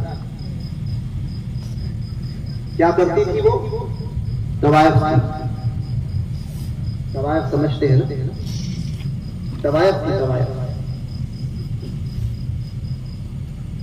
इंतकाल हुआ उसका, अल्लाह ने उसे बख्श दिया।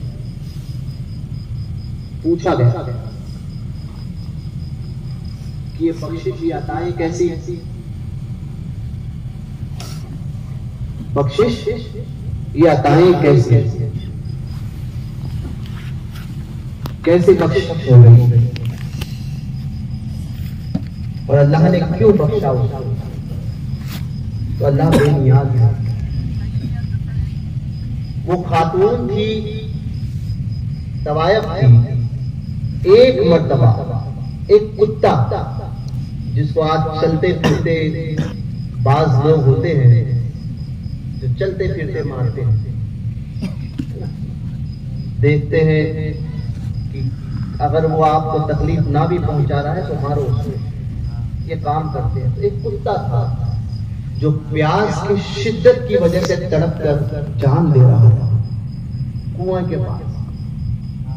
वो तवायफ वहां से गुजरी, उससे रहा न गया, देखा तो डोल नहीं थी। उसने अपने दुपट्टे का डोल बनाया, पानी निकाला, दुपट्टे का डोल बनाकर उसी को डाल दिया पानी के अंदर कुएं में। भीग कर जो दुपट्टा आया, दुपट्टा कुत्ते के मुंह के पास ले जाकर चंद कतरे उसके मुंह में गिरा के हलक में पानी गया, बच गया। अल्लाह पाक को उस तवायफ के सिर्फ ये अदा पसंद आई, सिर्फ एक अदा, और अल्लाह ने बख्श दिया।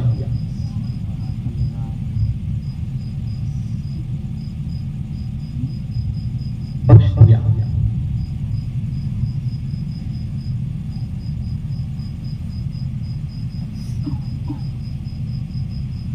बेपनाह इस तरह से वाक़ियात है। अल्लाह तबारक व तआला बख्शता है कैसे? औलियाए कामिलीन की बारगाह हम और आप दूसरों के ऊपर बड़ी अंगुशनुमाई करते हैं। कभी इन बारगाहों में, आस्थानों में जाकर हम खुद देख बैठ जाना, आंखें बंद करके दूसरों को मत बोलना। याद रखिए, मैं किसी के बोलने पे बोलता भी नहीं, वही बोलता हूं जो मेरे दिल में लगता है, वही बात करता हूं, तो मेरे दिल को भाती है वही बात करता हूं। कोई आकर मेरे कान में कुछ करके बोले कि ये बोलना है तो मैं बोलूंगा भी।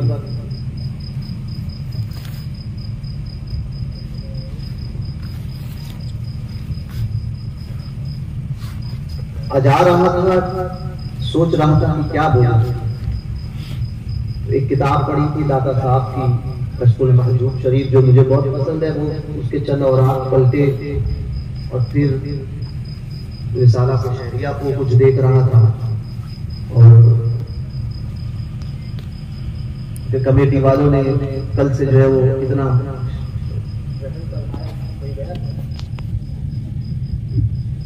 इतना रहम फरमाया था, है ना, कि पहली टिकट जो फर्स्ट क्लास की थी वो कैंसिल की और सेकंड में कर दी। फिर जब गुस्सा किया तो फिर और ज्यादा रहम कर दिया कि फिर उस सेकंड को भी कैंसिल करके फिर फर्स्ट क्लास में की, और जहां पहुंचा तो मेरे पास कुत्ता बैठा हुआ कंपार्टमेंट में। वो कुत्ता नीचे था, मैं ऊपर बैठा हुआ था। पूरे इसमें जो है नीचे उतरा ही नहीं क्योंकि कुत्ता बैठा हुआ था। तो ऐसी शफ़क़तें तारीख लेने वालों ने की है। बहरकैफ जो तसव्वुफ़ के माखज़ हैं, 4 किताबें या 5 किताबें। एक हिलियतुल औलिया मुहद्दिस अबू नुएम, दूसरी रिसाला कुशैरिया, तीसरी इब्ने मुलक्कन की हिदायतुल औलिया गालिबन,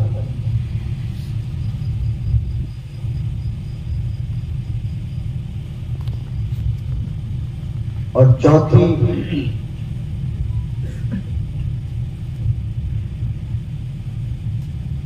तारीख अल जुमली, इस तरह से कोई नाम है, मुझे याद नहीं आ रहा। कुत्ते को देखने में आधी चीजें तो वहीं पर खत्म हो गई हैं। बहरकैफ ये 4 चीजें माखज़ है किताबें। उनमें से मैं पढ़ रहा था बुजुर्गों की सीरत को। हर वली के अंदर एक खूबी जो आम होती है वो ये है कि दरगुजर करना, दरगुजर करना। ये औलिया की सिफात में से है। मैं कहा ना कि मजार पे जाकर बैठो, कभी दिल लगाओ, अपने दिल को जो है वो लौ लगा दो कभी, और सच्चे दिल से पूछो कि दूसरों को मैं सोचता हूं कि दूसरों के मामलात को मैं खूब उछालूं, क्या मैं खुद भी बहुत अच्छा हूं, मैं खुद कैसा हूं, मैंने कितने गुल खिलाए हैं। तो ये आपका दिल कहेगा कि ज्यादा परहेजगार बन मत, हम जानते हैं तो कितने पानी। समझ में आई बात? हम जानते हैं तो कितने पानी। इसलिए कहूंगा छोटे से लेकर बड़े हर एक आदमी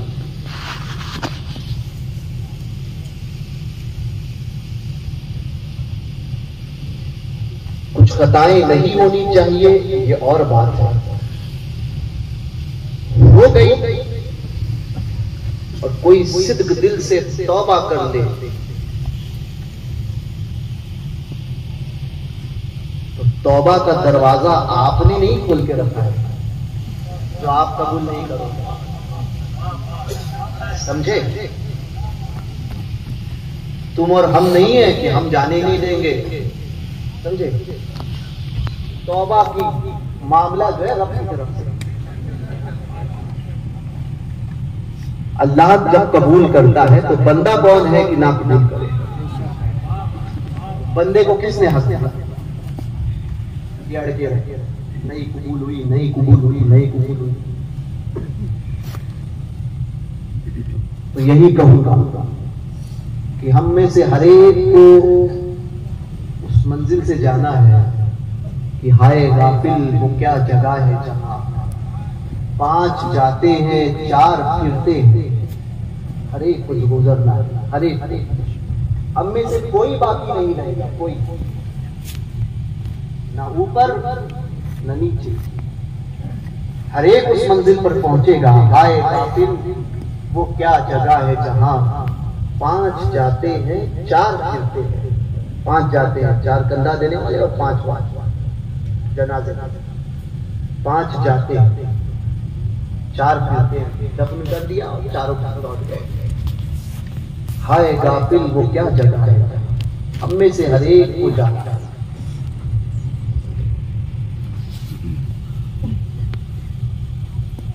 तो याद रखिए, सूफी बनना है और बुजुर्गों का फैज पाना है तो दिलों को कुशादा करना सीखो। हम मखलूक पर रहम करने नहीं करेंगे तो कयामत में अल्लाह हम पर रहम नहीं फरमाएगा। याद रखना, ये चाहते हो कि अल्लाह कयामत के दिन हमारे ऐबों को, तो फिर दुनिया में दूसरों के ऐब पोशी करना सीखो। किसी की गलती को उजागर करना और खी खू करना ये कमाल नहीं है, बल्कि किसी की गलती को देखने के बाद में रब की बारगाह में खुद सजदा करना कि अल्लाह उसे भी माफ कर और हमें भी खता होने से हमें भी महफूज फरमा। कितनों ने किया, कितने आए और कितनों ने किया कि ना। याद रखिए, तारीख होती है तारीख, और जो भूल घूमती है हिस्ट्री। तारीख अपने आप को दोहराती है। हदीस पाक का मफहूम है कि जो सच्ची तौबा करे और उसके बाद में उसको कोई आग दिलाए उस वक्त, ये ऐसा है, ये ऐसा है। मफहूम हदीस या उलमा बैठे हैं। हदीस पाक में आता है जब तक वो बंदा खुद उस गुनाह में मुब्तला नहीं होगा तब तक मरेगा नहीं। इसलिए अल्लाह की खुफिया तदबीर से डरते रहो। पैगाम है मेरा हर एक के लिए, हर छोटे बड़े हर एक के लिए। किसी पर कोई निशाना नहीं, किसी के ऊपर कोई तनकीद नहीं। इस सूफी की बारगाह में आए वो इसलिए सूफियाना पैगाम दे रहे हैं। न मैं ये टॉपिक सोचकर आया, चूंकि सैयद साहब का टॉपिक इस सूफी के ऊपर था तो मेरे जहन में आया कि इस बात को बयान करें।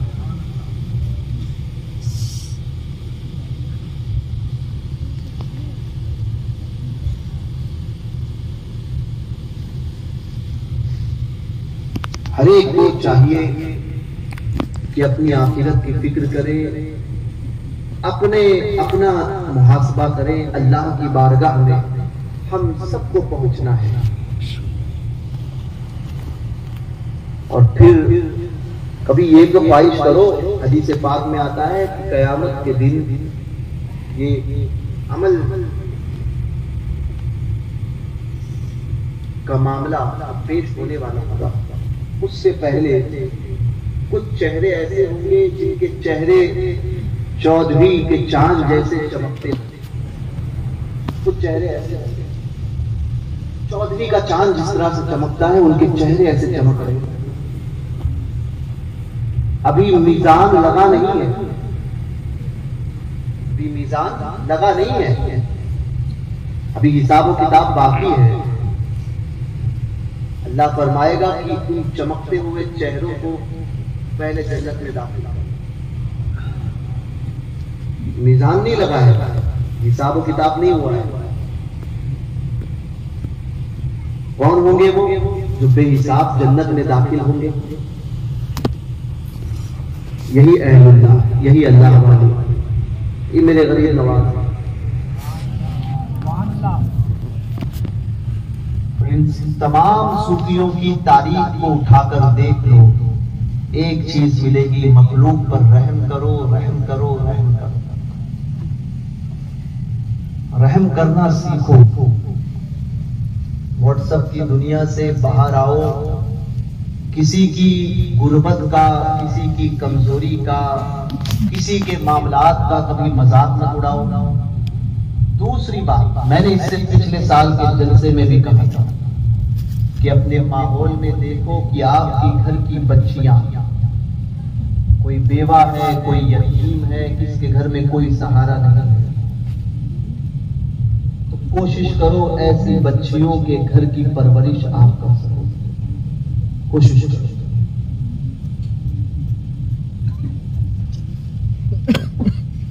ऐसी बच्चियों को, क्योंकि जब आप परवरिश करोगे, हमारा माशरा अपनी बहनों की हिफाजत करेगा। याद है शायद आपको या भूल गए, लेकिन मैंने इससे पहली तकरीरों में इन बातों का जिक्र कर चुका, वो भी भुसावल।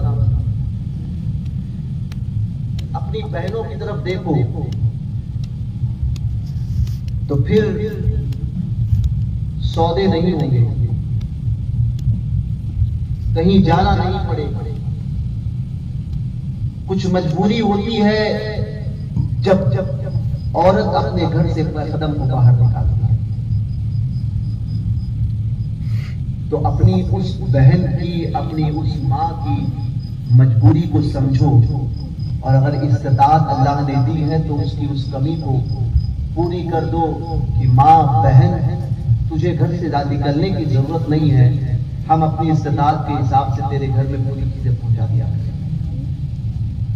ये माशरे में ये चीज डाल रहा, ये पैगाम दे रहा है, संजीदगी के साथ में किसी चीज को समझो, समझे। हम वो लोग नहीं हैं, बड़े हम वो लोग नहीं हैं जो दूसरों की उस गिरोह से ताल्लुक नहीं रखते या उस जमात से ताल्लुक नहीं रखते कि जो एक दूसरे को ऐब को खोले। हम उन सरकारों के मानने वाले हैं कि जिनकी बारगाह में बुलंद इकबाल कोई शख्स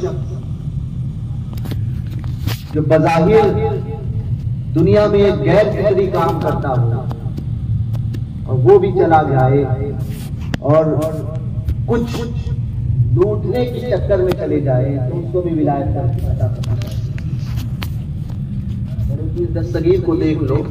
आज के दौर के हम जैसे लोग होते ना, तो पहले फतवा लगाते हैं, हुजूर ये तो चोर था, चोर, आपने विलायत कैसे दी? समझे? सही बोलता हूँ, चोर को विलायत कैसे मिल सकती है हुजूर? नहीं ये गलत कर दिया आपने। हमारे जैसे आज की जो एडवांस लोग ऐसा ही करेंगे। जब बड़े पीर नवाजने पर आ जाए तो तुम और हम कौन होते? मैं तो लफ्ज़ उनके लिए वो लफ्ज़ भी इस्तेमाल नहीं करता कि एक चोर आया था, मैं कहता हूं एक बुलंद इकबाल आया जिसकी तकदीर बुलंदियों पर थी और गौस पाक की बारगाह में, गौस पाक के खजाने में गोता लगाने के लिए आया और गौस पाक की इजाजत के बगैर कोई चीज लेने के लिए आया। चोरी का लफ्ज़ मैं समझता क्योंकि वो भी हमारे आका है, समझे। बुजुर्गों की बारगाह में अदब के साथ में अल्फाज ये नहीं कि चोर आया था और चोरी करने के लिए ना। बाज कहेंगे कि नहीं फला बुजुर्ग ने लिखा है, तो कहता लिखने वाले बुजुर्ग थे, हम जैसे लोग नहीं। समझ में आई बात? लोग लेके आएंगे कि किताबों में लिखा हुआ, किताबों में लिखा हुआ है, किताबों में लिखा है, किताबों में लिखा है। बोले फला बुजुर्ग उन्होंने लिखा है कि चोर का लफ्ज़ हम नहीं बोल सकते, तो बेटा अपनी औकात में रहना, समझे। हर एक को अपनी औकात में रहना चाहिए कि हम कितने पानी में हैं। तो हम यही कहेंगे कि एक बुलंद इकबाल आया जिसका नसीबा बुलंद था,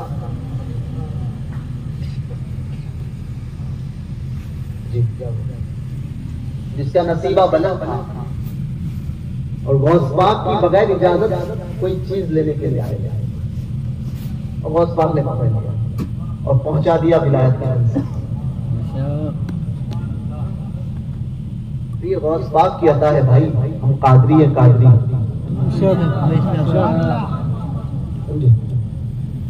कादरियों के यहाँ बल्कि बुजुर्गों की बारगाह में बात निकली है तो अब्दुल्ला शाह एक मुहद्दिस गुजरे हैं,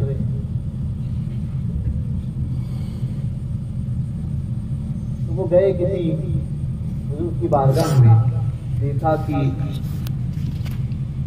नमाज का वक्त था और वो बैठे हुए थे, जज्बी कैफियत में थे। अब ये समझ नहीं पाए कि यार कौन से वक्त कौन सी कैफियत में है। कह दिया कि यार कैसे अल्लाह के वली है, नमाज का वक्त जा रहा है, पूरा भी नहीं हुआ था और ये बैठे हुए हैं।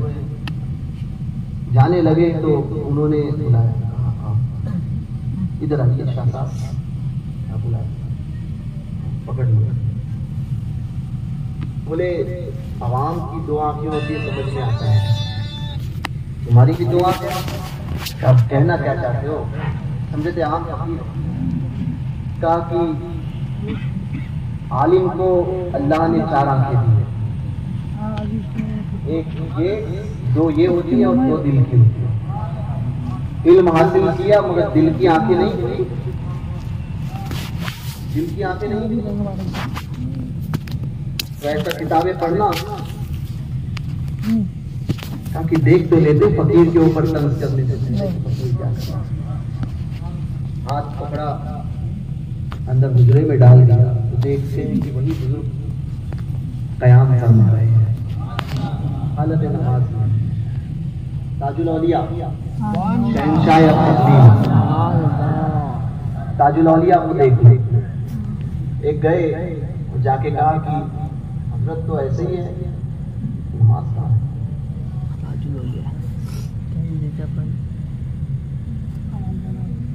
कहना था कि वो देख रहे हैं कि सरकार ताजुल औलिया एक ऐसे मकाम पर मौजूद है कि जहां चारों तरफ नूर ही नूर है, रोशनी ही रोशनी। उस मकाम पर हुजूर ताजुल औलिया नमाज अदा फरमा रहे हैं। बहरकैफ वो बुजुर्ग कदमों में गिर गए और कहने लगे कि हुजूर माफ फरमा दीजिए। कहा मौलाना साहब, दुनिया वालों के यहाँ खता होती है तो सजा मिलती है, अल्लाह वालों के यहाँ खताओं पे नवाजा जाता है। तो हम ऐसे सरकारों के मामले में आला हजरत ने यूं ही नहीं फरमाया कैसे आकाओं का बंदा हूँ रजा वो वाले मेरी सरकारों के, यूं ही आला हजरत नहीं कहते है ना, ए रजा यूं ना बिलक तू नहीं जय्यद तू ना हो, सय्यदे जय्यदे हर दहर है मौला तेरा, सय्यदे जय्यदे हर दहर है मौला तेरा। ए रजा तू अच्छा नहीं तो क्या हुआ। आला हज़रत बहुत अच्छे हैं भाई, लेकिन ये इंकिसारी और गौस पाक की बारगाह में कमाल है आजिज़ी है। यहाँ सर को जो है वैसा कम करना कमाल हद हो गई है। फरमाते हैं रजा यूं ना बिलक, क्यों परेशान होता है। बिलकना समझते हैं ना, यहाँ जिसको देते हैं, यूं ना बिलक तड़प मत, तू नहीं जय्यद, तू अच्छा नहीं तो क्या हुआ, जय्यद तू ना, लोग जय्यद पढ़ते हैं, जय्यद जय्यद तो ना हो, सय्यदे जय्यदे, सय्यदे जय्यदे हर दहर है मौला तेरा, सय्यदे जय्यद। तेरा आका कौन है, अच्छों का अच्छा है, सबका सरदार है। ये बड़े पीर दस्तगीर हैं हम, और हम सारे के सारे किसी भी सिलसिले से आप हो सब कादरी है। गौस पाक का पैगाम सब पे है, गौस पाक के मानने वाले हैं। तो बड़े पीर की बारगाहों में और आकाओं की बारगाहों में खताओं पे सजाएं नहीं बल्कि अताएं होती हैं। तो माफ करने का जज्बा भी रखो, माफ करो भी, दरगुजर करने की आदत भी डालो, और खताएं हो चुकी तो सिर्फ दिल से तौबा भी कर लो। यही हम आपस में रहने वालों की जिम्मेदारियां हैं, समझे। किसी चीज पर अड़कर रहना या किसी चीज पर आग दिलाना ये सही नहीं है। मैं यही पैगाम तमाम लोगों को दूंगा कि मोहब्बतें नफरतें बांटना बहुत आसान होती है, होता है, बहुत आसान होता है। किसी को एक जबान जो है वो 1-2 तोले की होती है, शायद इसको हिला दो, एक बोल कड़वा बोल दो, जिंदगी भर आपके करीब नहीं आएगा, समझे। मगर इसी जबान से एक अरसा जाता है किसी को करीब करने के लिए। कि कई मोहब्बतें बांटनी पड़ती है तब जाके लोग करीब होते हैं। तो इस जबान का इस्तेमाल अच्छाई के लिए करो। हमारे हर फेल को, हमारे हर अमल को अल्लाह पाक देख रहा है, इस बात को याद रखना। जिसके आगे मौत हो, जिसके पेशे नजर मौत हो कि मरना है और खुदा की बारगाह में जाना है, वो कभी कभी दूसरों का बुरा नहीं चाहेगा, क्योंकि हम सब जानते हैं कि हम जो बोने बो रहे हैं वही हमें मिलेगा। आज नीम बोया है तो कल आम नहीं मिलने वाला, इसलिए आम के दरख्त की कल कयामत में आम खाने की ख्वाहिश करते हो ना, यानी अच्छाई मिलने की ख्वाहिश करते हो कि हम चाहते हैं कि जहन्नम के अजाब से बचे। तो इस दुनिया में भी लोगों पर रहम करना सीखो, दरगुजर करना सीखो, मोहब्बतें बांटना सीखो, आपस में अपने फैसले आपस में रखना सीखो। किसी का तमाशा सोशल मीडिया पर उड़ाकर और फिर समझते हैं कि हमने बहुत अच्छा काम किया है, तो जो शख्स ये काम करता है अल्लाह की बारगाह में खुदा के लिए वो भी तौबा करे। इंद शरा क्या हुक्म होगा ये उलमा जानते हैं। इंदल्लाह सब पकड़ में आता है, इसलिए खुदा की बारगाह में सच्चे दिल से तौबा करो।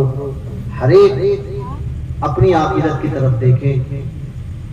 उलमा भी आपस में मिलकर रहे, उलमा अपने मामलात को आपस में सुलझाएं।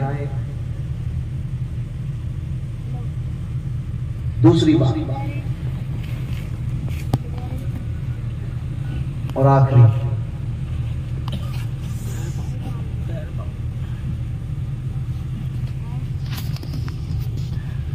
सूफिया के मिशन को लेकर अगर चलना है, उनकी तालीम को अगर आप करना है, तो पहले उन जैसा बनने की कोशिश करो। सूफी साहब अलैहि रहमा सादी जिंदगी थी, सादे मामलात थे, कोई दिखावा नहीं, जो जबान पे था वही दिल में, जो दिल में था वही जबान पे। जितनी बार मैंने मुलाकात की,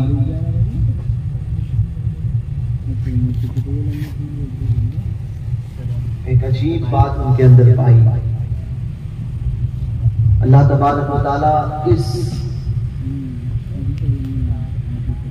अच्छे के तुफैल हम सबको हकीकत में अच्छा बनाए,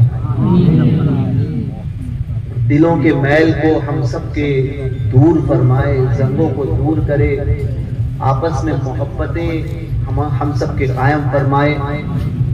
पैगाम यही है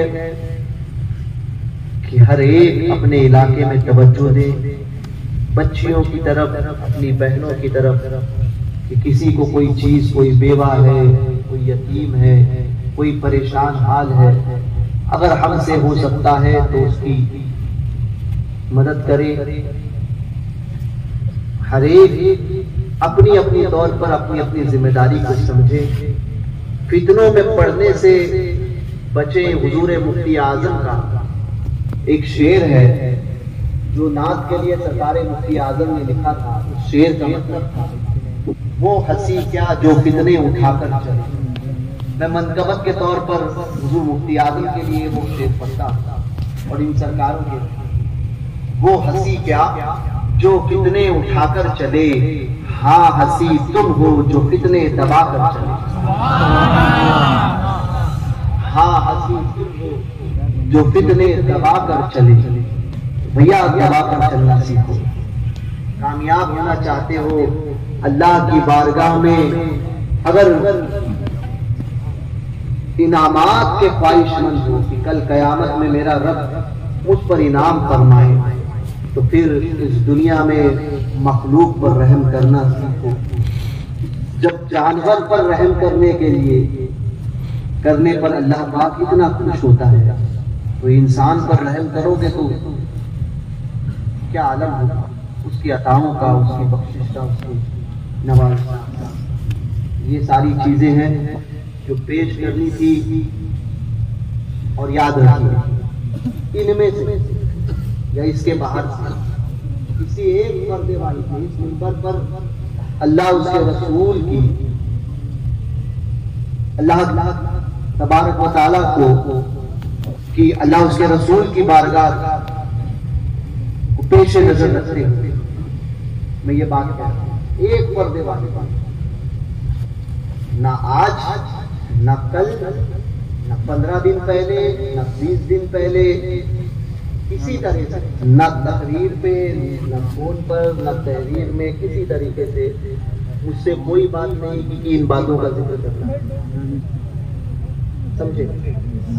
किसी एक पर्दे वाली यहाँ पर मौजूद या जो यहाँ पर मौजूद नहीं, सारी बातें मैं अपने दिल की कहूँ। ये नहीं कहना कि फलाने जाके कान भरे, इस कोई कान भी बढ़ता नहीं और मैं किसी कान बढ़ने पे बात भी नहीं करता, समझे? इन्होंने कहा होगा तो बोल दिया होगा, उन्होंने बोल दिया होगा कैसा बोलना, समझे? फोन ही नहीं उठाता हूँ, फोन ही नहीं चालू रखता हूँ तो बोलने वाला बोलेगा कैसे, समझे? कोई कहता नहीं है, मैं अपनी दिल की बात कहता हूँ और जो मैंने अपने आप के सामने पेश कर दिया, पैगाम था, पैगाम पेश करना था। मैं यही चाहता हूँ कि इस सरजमीन पर हो या जहां जाता हूं कि सुन्नी सुन्नी मिलकर रहे, सुन्नी सुन्नी, उलमा हो अवाम हो, सुन्नी सुन्नी मिलकर रहे, अपने मामलात को हम आपस में देखें। हमारे किसी बात का मजाक कोई देवबंदी वहावड़ा उड़ाए ये हमें मंजूर नहीं है, इस बात को ये हमारे घर की बातें हैं, हम देख लेंगे, समझे? मैं यही कहूंगा, कोई हमारे लिए ये नहीं है कि साहिब सरवत और कोई गरीब और कोई अमीर, हमारे लिए सारे यकसा है। हम एक गरीब से भी वैसी मोहब्बत करते हैं जिस तरह से अमीर से करते हैं, और अमीर से भी वैसे ही मिलते हैं जिस तरह से गरीब से मिलते हैं। कोई हमारे लिए ऐसा नहीं है, किसी ने कुछ कहा नहीं। मैं सिर्फ ये कहना चाहता हूँ कि हम अपनी इस्लाह करें, अपनी इस्लाह करें। सूफी का दर्ज दिया था, इसलिए सूफी बनने की कोशिश करें, और अगर सूफी बन नहीं सकते, यकीन हम जैसे लोग कहाँ सूफी बनेंगे। बस यही कह सकता हूँ कि सूफियों की कुछ अदाएं अपने अंदर पैदा पता नहीं इन अच्छों के सबके में उनकी नकल करने वालों की बख्शिश हो जाए, अच्छों की। यही बात पैगाम था। अल्लाह ताला हमें मसलके आला हजरत में कायम रखे।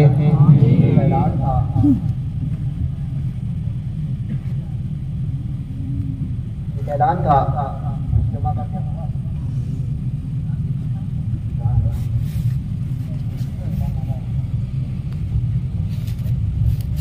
इस साल का जो एक रोजा इज्तिमा है,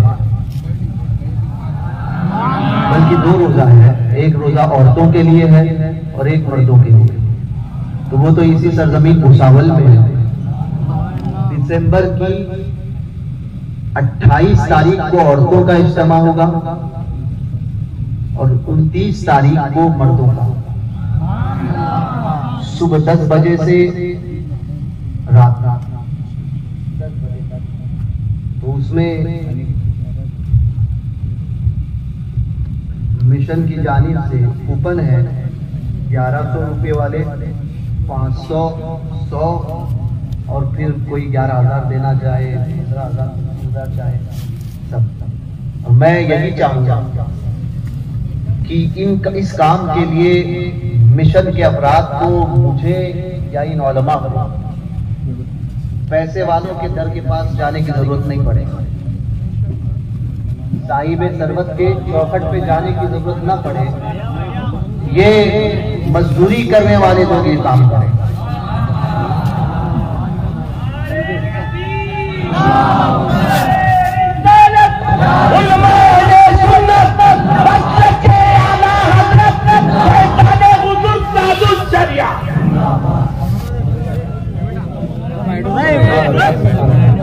तो मैं यही कह रहा था बस कि आप लोगों को एक कि साहिब सरवत के पास इसलिए जाना नहीं पड़ेगा, मैं इसको पसंद भी नहीं करता, क्योंकि वो सेठ होगा ना कोई 25,000 फाड़ेगा तो 25 मरतबा क्या 500 मरतबा बोल के देगा, 25,000 तो महीने दिया, समझा।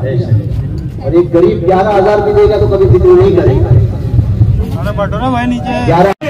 जितने हुजूर अब्दुल कादिर जिलानी मियां ने अपने मुरीदी और मिशन जो कायम किए हैं, इस खानदेश के मिशन वाले अगर 11,000 रुपये दे दे तो इस इज्तिमा में 11 लाख रुपया हो सकता है। और हुजूर का मुरीद, हुजूर के गुलाम अगर एक गुलाम 11 तो दे दे तो भी 11 लाख हो सकता है। सुभान अल्लाह। हजरत मौलाना ख्वाजा मसरूर हसन साहब, उनके तरफ से 5,000 रुपया पंजतन का सदका इन्होंने भी ले लिया है। हाजिरी हूँ, शुक्र है रब्बे कदीर का, दामन है मेरे हाथ में पीराने पीर का, और कादरी सिलसिला है मुकद्दर मेरा, ये निस्बत मुझे अहमद रजा से मिली। आप खामोश मत रहे, हाथ उठा दे। 11,1100 वाले भी, 11,1100 वाले हाथ उठा दो। अभी 28-29 दिसंबर को